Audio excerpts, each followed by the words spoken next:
US के billionaire हैं, उन्होंने ये स्टेटमेंट दी है, बाकायदा तौर पे भारत के प्राइम मिनिस्टर को प्रेज किया है, कहा गया है कि रेवोल्यूशनरी मोदी। और उसके साथ साथ एडवाइजर्स को ये कहा कि आप इंडिया में इन्वेस्टमेंट करें, क्योंकि इंडिया जो है आने वाले टाइम में सबसे हाईएस्ट ग्रोथ शो करेगा। ये रेवोल्यूशन मोदी की जो उन्होंने स्टेटमेंट दी है और वो इस चीज को प्रूफ भी कर रहे हैं। इंडिया में अगले 10 साल तक कह रहे हैं रिसेशन नहीं आएगा, जीरो रिसेशन प्रूफ कर दिया है।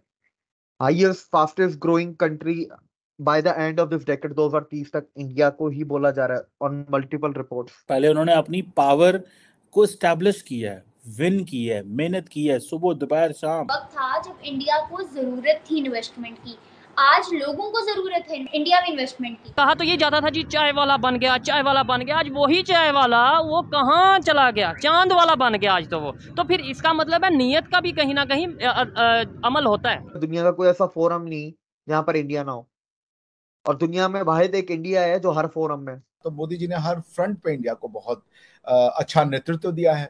हम सौभाग्यशाली हैं कि भारत को यह नेतृत्व उस समय मिला जब उसकी सबसे ज्यादा आवश्यकता थी। जो चीज सीखने वाली है नरेंद्र मोदी और बीजेपी की पॉलिटिक्स से, पहले डिलीवर करो, पहले लोगों को बताओ कि हम आपके लिए क्या कर सकते हैं, हमने क्या किया है और हम क्या कर रहे हैं। आपको क्या लगता है कि चाइना जिस स्पीड से रेवोल्यूशन की तरफ आया, जिस तरीके से डेवलपमेंट की तरफ आया, क्या उतनी ही स्पीड से इंडिया डेवलपमेंट की तरफ जा रहा है? मेरे ख्याल में उससे ज्यादा स्पीड चल रही है।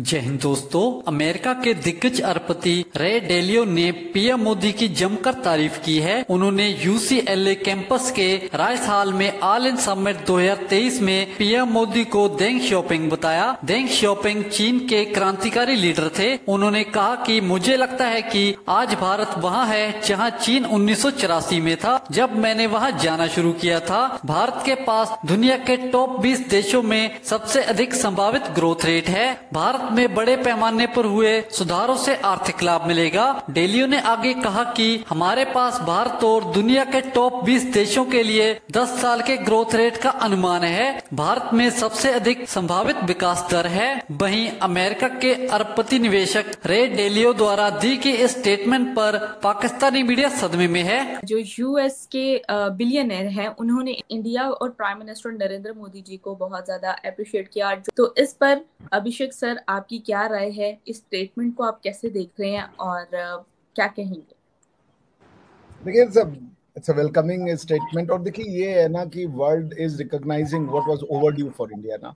देखिए, इंडिया कई फेज से गुजरा, इसको आपको ये समझना पड़ेगा। एक ऐसा पिछला 800 साल का फेज था जिसमें हमारी हर चीज को विलीफाई किया गया, हर चीज को नेगेटिवली पोर्ट्रे किया गया। इंडिया को पता नहीं क्या दिखाया गया, as a land of darkness दिखाया गया। But resurgent India, it came back. ये कहा गया कि इनकी रिवाइवल नहीं होनी चाहिए, इनका ये नहीं होना चाहिए, इनको ये लोग इकोनॉमिक्स नहीं जानते, पॉलिटिक्स नहीं जानते, ये कुछ नहीं जानते। And now everything has turn back. 700 साल लगे, but India is back. India is what India was. That means कि एक समय हमें सोने की चिड़िया कहा जाता था, आपको भी ये बात पता होगी। और हमें सोने की चिड़िया सिर्फ हमारे वेल्थ के लिए नहीं कहा जाता था, हमारा जितना मेंटल वेल्थ था उतना ही हमारा, जिसे कह लीजिए रिचेस भी हमारे उतने ही थे। हमारा जो फिजिकल वेल्थ है या जिसको आप मॉनेटरी वेल्थ कहती हैं, वो सारे के सारे हमारे थे। आप देख लें, इंडिया में मेसोपोटामियंस के साथ कब का ट्रेड हुआ करता था, जबकि दुनिया प्रॉपरली सिविलाइज भी नहीं हुई थी।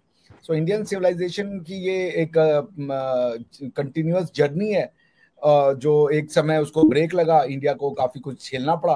But now India is back on track. और टेन शॉपिंग जी से जो कंपेयर किया है रे डेलियो ने, वो बिल्कुल सही कही है, कंपैरिजन है। बिकॉज टेन शॉपिंग ने भी चाइना के रिवाइवल को और चाइना को माओ से तुंग की आइडियोलॉजी से हट करके और एक तरीके की इंडस्ट्रियल बूम में ले जाने का पूरा श्रेय जाता है वो डेंग शॉपिंग को ही जाता है।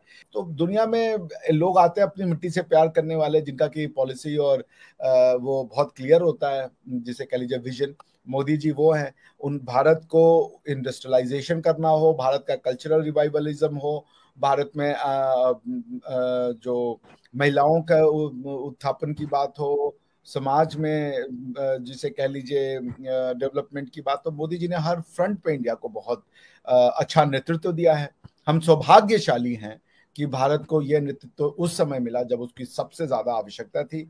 और अगर देखा जाए तो रिसेंटली मोदी जी जब अमेरिका गए थे, उनकी एक बायलैटरल मीटिंग रे डेलियो के साथ भी हुई थी, तो ये भी चीज हमें देखनी चाहिए।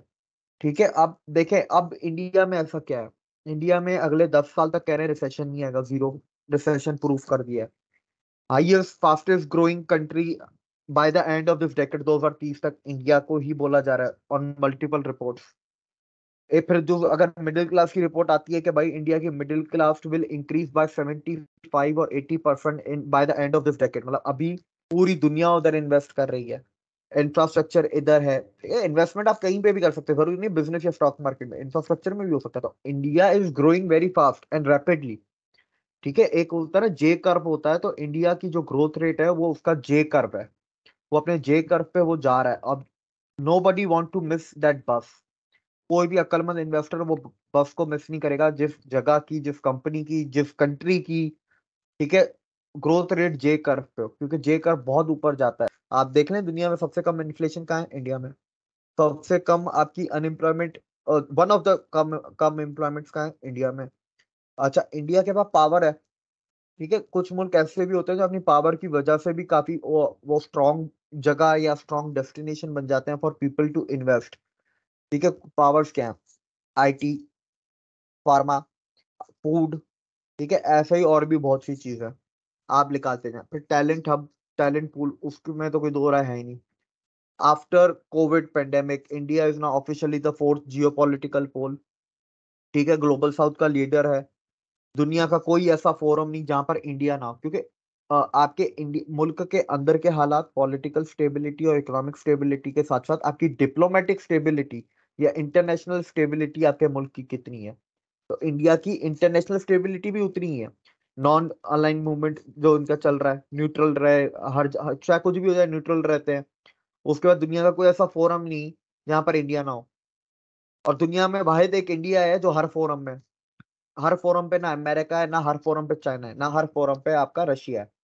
दुनिया में कोई ऐसा कॉन्टिनेंट नहीं जहां पर इंडिया की एक स्ट्रॉन्ग प्रेजेंस जो होती है ना, प्रेजेंस भी बहुत किस्म की होती है। इंडिया की कल्चरल प्रेजेंस तो पूरी दुनिया में हजारों सालों से रही, लेकिन अब वो इकोनॉमिक प्रेजेंस, पहले अब लोगों की प्रेजेंस नजर आती थी, अब इकोनॉमिक प्रेजेंस भी नजर आने लग गई है लोगों को। The way India is the rising power of the world.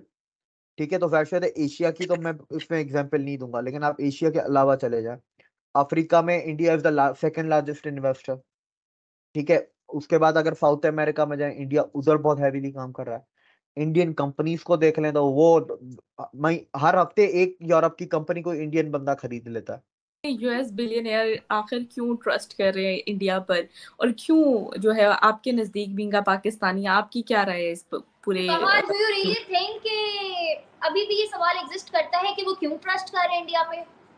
Every single achievement is an answer कि वो कोई क्यों ट्रस्ट कर रहा है इंडिया में, कोई क्यों इन्वेस्ट कर रहा है इंडिया में, कोई खुद ग्रो करना चाहता है वो इस वजह से इंडिया में आ रहा है, कोई खुद के साथ ज्यादती नहीं करना चाहता वो इसलिए इंडिया आ रहा है, कोई अपने बिजनेस को बूस्ट दिलवाना चाहता है वो इसलिए इंडिया में आ रहा है। एक वक्त था जब इंडिया को जरूरत थी इन्वेस्टमेंट की, आज लोगों को जरूरत है इंडिया में इन्वेस्टमेंट की। आपको क्या लगता है कि चाइना जिस स्पीड से रेवोल्यूशन की तरफ आया, जिस तरीके से डेवलपमेंट की तरफ आया, क्या उतनी ही स्पीड से इंडिया डेवलपमेंट की तरफ जा रहा है, या उससे ज़्यादा स्पीड है, कम स्पीड है? मेरे ख्याल में उससे ज़्यादा स्पीड चल रही है इसकी, और दूसरा उनको अपनी जो पॉपुलेशन है वो उसका भी बड़ा एज उठा रहे हैं। ठीक है, और तीसरे नंबर पे वहाँ पे जो आईटी इंडस्ट्री का बूम है, ठीक है, वो भी उनको बहुत ज़्यादा हेल्प कर रहा है। और चौथे नंबर पे वहाँ पे उनकी डेमोक्रेसी जो है वो बड़ी स्ट्रांग है। ये सबसे इंपॉर्टेंट होती है डेमोक्रेसी, और ऊपर से उनकी स्टेबिलिटी है।